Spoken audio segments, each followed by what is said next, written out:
Busca do tesouro sagrado. San Sebastián de Garabandal, Espanha. A pequena aldeia de San Sebastián de Garabandal fica localizada por volta de 500 metros de altitude nas montanhas de Cantábria, ao norte da Espanha. Sua população de 300 pessoas consiste principalmente de fazendeiros e mineiros. No início dos anos 1960, essa pequena aldeia perdida nas montanhas se tornou local de aparições incríveis da Virgem Maria. As aparições de Garabandal, ao norte da Espanha, praticamente em território basco, aconteceram entre 1961 e 65. Então são ocorrências recentes. Foram fenômenos extraordinários. As aparições aconteceram numa pequena aldeia bem isolada ao sudoeste de Santander, na costa norte da Espanha. Era uma aldeia remota, longe de tudo. Não havia rádio, nem televisão, nem eletricidade. Não havia estrada pavimentada para lá. E um dia, crianças viram uma luz extraordinária, como em todas as histórias de aparições.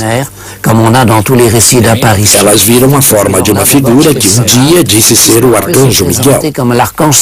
Durante uma de suas aparições, o Arcanjo Miguel disse que a Virgem Maria logo apareceria para elas. 4 meninos disseram ter visto a Virgem Maria e receberam mensagens para o mundo inteiro e para a igreja. No caso das aparições de Garabandal, houve 2 tipos de trocas entre as visionárias e a Virgem Maria. Algumas foram longas interações nas vidas diárias das meninas. Essas interações foram chamadas de revelações. Depois, houve as mensagens públicas. Como em todas as aparições, havia uma testemunha ou um grupo de testemunhas que eram os únicos que podiam ver a Virgem Maria. Pessoas ao redor delas não podiam vê-la, mas podiam ver que as crianças viam algo ou alguém. A aldeia inteira correu para essas crianças porque elas eram muito convincentes e porque elas imediatamente sentiram que havia elementos suficientes para se acreditar no que estava acontecendo. As comunicações continuaram até 1965, com uma aparição, às vezes 2 por dia, num total de aproximadamente 2.000 aparições em 4 anos. As meninas entravam num estado de transe e mostravam um comportamento extraordinário. Elas andavam para trás, caíam no chão ou pesavam 1 tonelada de repente. Seus movimentos eram perfeitamente sincronizados, principalmente quando elas faziam o sinal da cruz. Alguns eventos de levitação foram observados, e uma vez uma hóstia consagrada foi supostamente oferecida a uma das garotas. Alguns eventos foram filmados por repórteres que vinham de todo o mundo. Por exemplo, eles conseguiram capturar as meninas andando em estado de êxtase. Outro incrível incidente também foi filmado: o milagre da hóstia.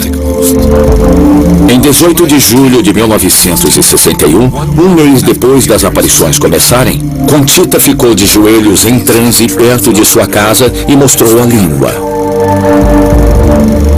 Seus atos foram vistos por várias testemunhas, inclusive um repórter que filmava a cena. Por um breve momento, todos viram claramente uma hóstia de luz aparecer na língua da visionária. Isso foi um choque para aqueles que duvidavam da autenticidade das aparições de Garabandal até aquele momento. O que era característico nas aparições de Garabandal não eram as mensagens de conversão. Essas são comuns em todas as aparições marianas. As mensagens encorajavam as pessoas a rezar mais, a encontrar o amor em seus corações, a mudar seus corações para mudar o mundo. Mas também havia mensagens mais específicas sobre algumas catástrofes. Por exemplo, uma profecia foi feita de que só haveria 3 papas depois de João 23. Então, houve Paulo VI. Não devemos contar João Paulo I, que só foi Papa por 33 dias antes de ser assassinado. Roma agora reconheceu oficialmente que ele foi assassinado. Depois disso, houve João Paulo II e agora a Bento XVI. Então, teoricamente, ele deve ser o último. Não sei se a profecia vai ser realizada, mas ela apresenta um problema para as autoridades religiosas. Eles não se prenderam muito ao aspecto das aparições, mas se focaram na doutrina da relação das pessoas com Deus e não encontraram nada nos ensinamentos que dissesse que aquilo era perfeitamente condizente com a doutrina católica. O interessante é que durante a mensagem de 18 de junho de 1965, a Virgem Maria atacou abertamente o alto escalão da igreja. Ela os acusou de estarem na estrada para a perdição, levando muitas almas com eles. As 4 garotas viraram mulheres, casaram e tiveram seus filhos. E agora vivem as vidas tranquilas que mereciam ter. Elas se mudaram para longe da aldeia onde nasceram. Quanto à pequena aldeia onde ocorreram os eventos, a vida voltou ao normal. No monte perto do Pinheiral, onde ocorreu a maior parte das aparições, um santuário e uma pequena capela dedicados à Virgem Maria foram erguidos. É um exemplo diferente do comércio de Lourdes. Diferente das aparições anteriores, como as de Lourdes ou as de Nossa Senhora de Fátima em Portugal, as de Garabandal ocorreram na era eletrônica, o que tornou possível a documentação em vídeo.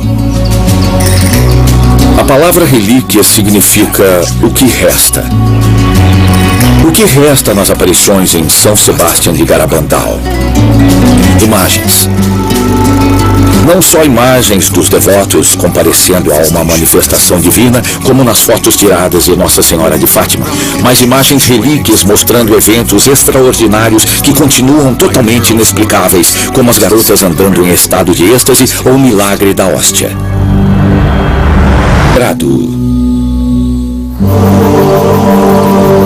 As imagens filmadas em São Sebastião de Garabandal mostram um fenômeno incrível, tanto quanto aqueles de Zaytun no Egito. Elas começaram em 1968 em Zaytun, então são recentes. Na época, Zaytun era um subúrbio do Cairo, mas agora é mais um distrito. A cidade tem uma população de 16 milhões. Em outras palavras, 1,5 vezes de Paris. A área da Grande Paris tem população de 11 milhões e 600 mil, enquanto Zaytun tem mais de 16 milhões. Ela é separada de um distrito bastante rico, Heliópolis, por uma rua larga. Então, numa noite, nesse subúrbio relativamente pobre, uma silhueta branca apareceu acima da pequena igreja de Zaytun. Ela era iluminada, mas muito branca. Fascinante foi o fato dessas aparições silenciosas sempre serem testemunhadas por grandes multidões. Cairo, Egito. As aparições começaram em 2 de abril de 1968.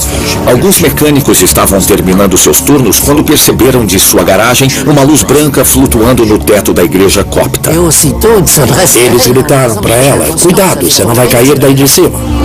Logo, uma multidão se reuniu em frente à igreja. Ficou cada vez mais óbvio que a forma iluminada não era uma freira, nem uma pessoa tentando se matar. Espectadores mal conseguiam perceber a forma de uma mulher com um vestido longo. Quando outros viram a aparição, decidiram chamar o padre. Sua reação foi: "Não me surpreende." Mais tarde descobriu-se que ele já tinha visto aparições da Virgem Maria dentro da igreja. E ela tinha anunciado que um dia apareceria para todos. Esse dia tinha chegado. Foi o início das aparições de Zaytun. Na primeira noite, algumas dezenas de pessoas viram a aparição, provavelmente não mais que isso. Então o fenômeno se tornou recorrente nas próximas noites.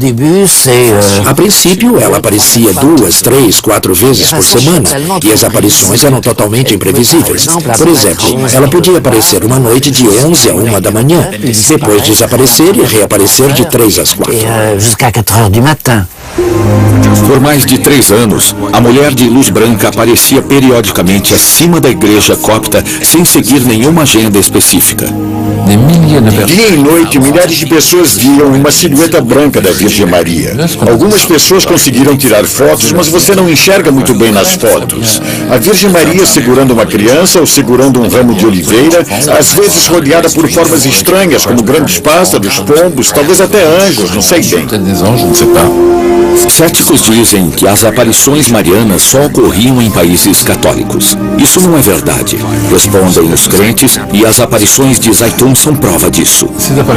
Essas aparições tiveram um impacto extraordinário em toda a população, não só para os cristãos ortodoxos, particularmente os membros da Igreja Ortodoxa Copta, mas também para os católicos romanos. Havia alguns deles na multidão, e os muçulmanos que também viram a Virgem Maria.